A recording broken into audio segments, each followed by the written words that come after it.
You sit down at night to watch a show, you hit play, and an ad starts. Not on some sketchy pirate site. On a service that pulls money out of your account every single month. That's not a bug.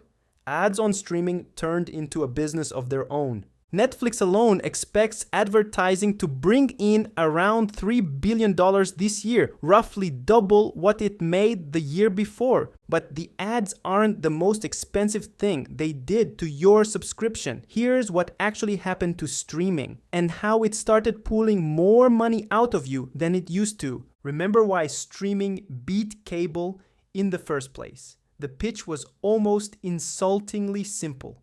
One payment, no ads, cancel whenever you want.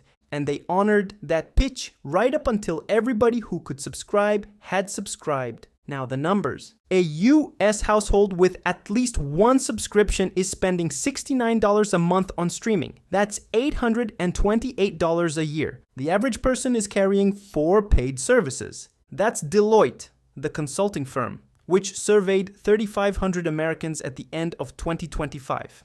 Here's the thing though, this isn't a story about prices going up. The prices are the most honest part of it. The story is that the product behind the price got carefully taken apart, piece by piece. Start with the part you see the second you pick a plan. A service used to have one plan. Now it has a ladder. In the States, since March 26th of this year, Netflix has 3 rungs. $8.99 with ads, $19.99 without. $26.99 for 4K and 4 screens. All 3 went up at once. Same structure in Britain, just in pounds. Different currency, identical ladder. Now look at what they actually spread across those rungs. Not the movies. The movies and the shows are the same on every tier. What's spread across the rungs is picture quality, sound, how many screens you get, downloads for the plane, and whether ads run. So they're not selling you content. They're selling you the terms you're allowed to watch it on. You bought the TV. You pay for the internet. You pay for the subscription.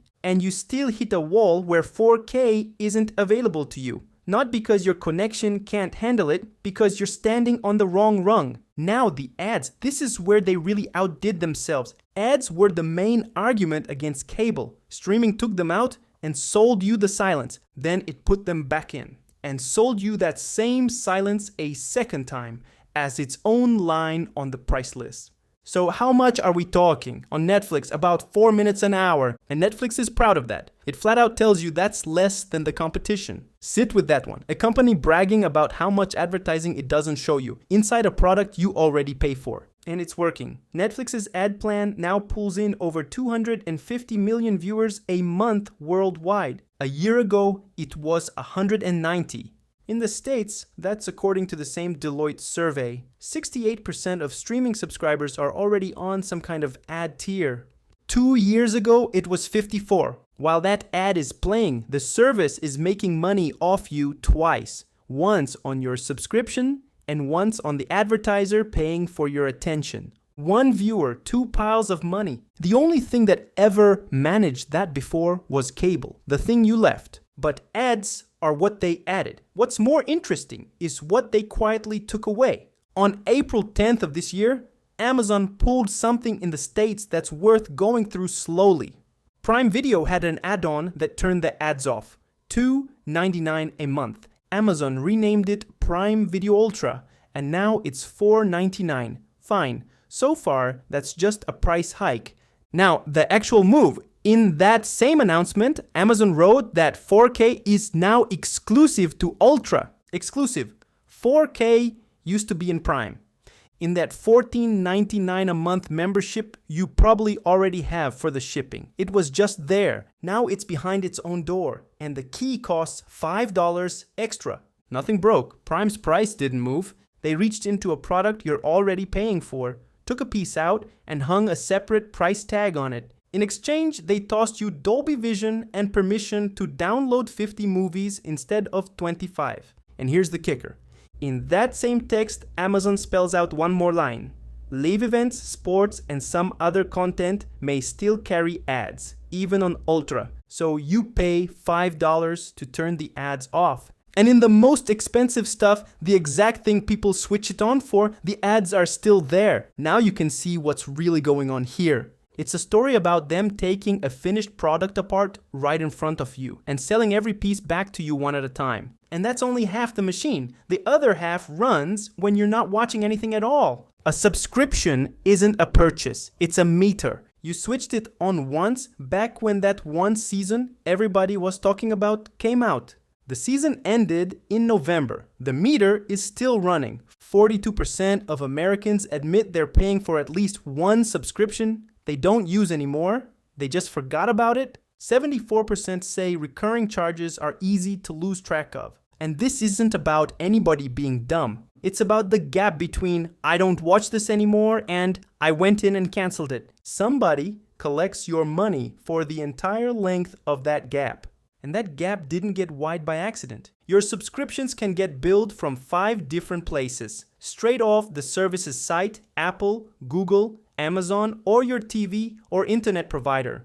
And no single screen shows them all. You see 5 separate bills and you cancel each one exactly where you first tapped the button, which is where you say, okay, but there are laws for this. So let's look at them.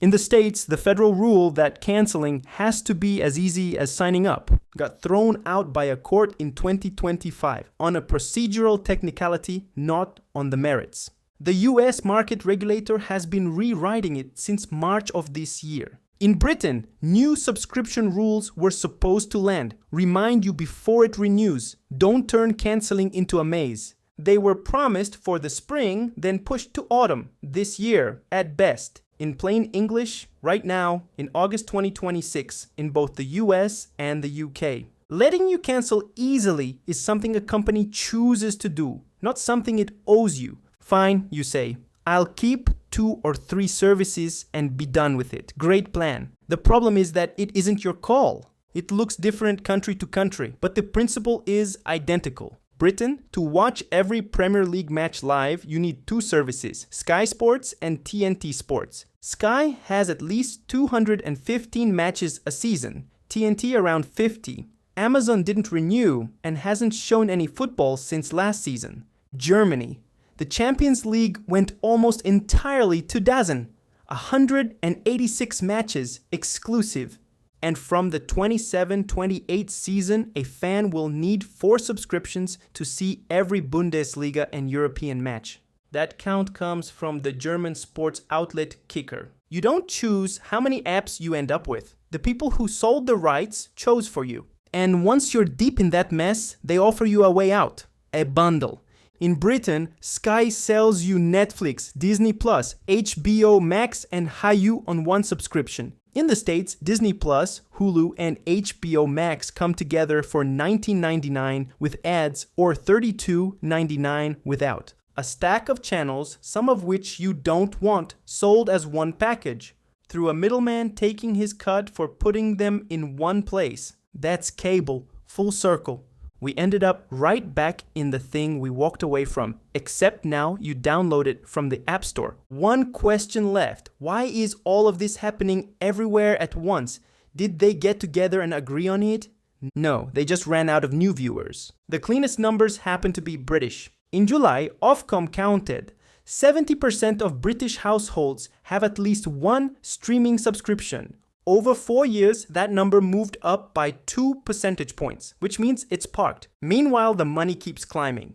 Pay TV and streaming subscription revenue in Britain added more than £1 billion in 2025, up to 11.4 billion. Streaming on its own was up 18% in a year. No new people. Revenue up 18%. So that money didn't come from new people. It came from you. And now the whole thing lines up. Every rung on the ladder, every 4K surcharge, every fee for a person who doesn't live in your house, every bundle and every ad break. That isn't separate companies being separately greedy. It's one piece of arithmetic. There are no more viewers coming, so more has to come out of each one. So here's what matters about your subscription. It stopped buying you a product a long time ago. What it buys is the right to watch on the terms of whichever rung you're standing on. And every rung above you is built out of things that used to just be in the price. What to do about it?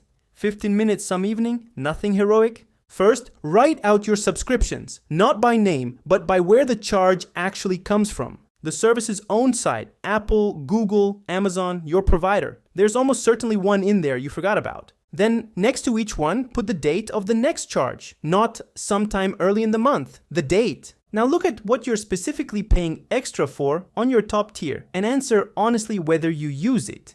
This isn't about saving money at any cost. It's about you making the call instead of the auto renewal. If this breakdown was useful, hit like and subscribe. I've got a few more like it coming.